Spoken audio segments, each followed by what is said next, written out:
আসসালামু আলাইকুম রহমতুল্লাহ বারকাতুহু। প্রিয় মুসলিম ভাই সব, আমি মাওলানা ফরিদউদ্দিন আল মোবারক বলতেছি। আমার মাদ্রাসা উত্তর হরিপুর জমিরিয়া মাদ্রাসা, বাংলা বাজার, ছাগলনাইয়া, ফেনী সম্পূর্ণ পানির নিচে নিমজ্জিত। মাদ্রাসার টিন সেট ঘরগুলা দেখতেছেন আপনারা, সম্পূর্ণ পানির নিচে, এবং রান্নাঘর পানির নিচে, মসজিদের ভবন এবং মাদ্রাসার ভবন নিচতলার প্রায় 65 পানির নিচে। মাদ্রাসার নিচে নামলেই অঠাই পানি, যেখানে ছাত্র শিক্ষকদের মাথার উপরেও 1 হাত পানি।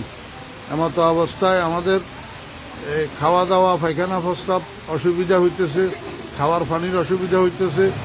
আপনারা দেখেন, এই শতাধিক ছাত্র শিক্ষক মাদ্রাসায় পানিবন্দী হইয়া রয়েছে।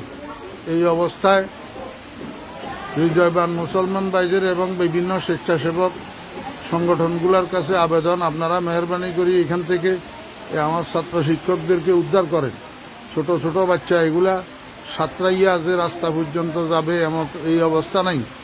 এমতো অবস্থা আপনাদের কাছে বিনীত অনুরোধ, আপনারা যেখানে আছেন আমার এই ছোট ছোট ছাত্র শিক্ষকদের দিকে একটু সাহায্যের হাত বাড়ান, একটু তাড়াতাড়ি এখান থেকে আমাদেরকে উদ্ধার করার চেষ্টা করেন।